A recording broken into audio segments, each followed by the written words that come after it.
તો વડોદરાના વાઘોડિયામાં ભાજપના ઋત્વિજ પટેલે કર્યો છે પ્રચાર। ભાજપની જાહેર સભામાં તેમણે નિવેદન આપ્યું। ભાજપના જ વિભીષણોએ કોંગ્રેસને ઉમેદવારો આપ્યા છે। ભાજપ સામે ઉમેદવાર ઊભા કરનારા વિભીષણોને હિસાબ ચૂંટણી પછી થશે।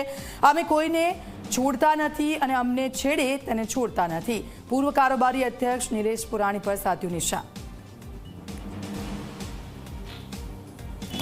સાંભળી લે બધા લોકો જે પક્ષ વિરોધી પ્રવૃત્તિઓ કરી રહ્યા છે, એ ચાહે નિલેશ પુરાણી હોય કે બીજું કોઈ હોય, ચૂંટણીના પરિણામ આવવા દો, એક એકનો હિસાબ લેવાનો છે।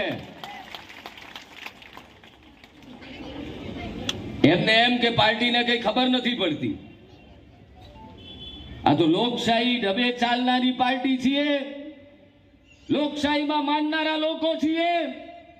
અમારા સંસ્કાર અમને રોકે છે, બાકી અમે કોઈને છેડતા નથી અને કોઈ અમને છેડે તો એને છોડતા પણ નથી।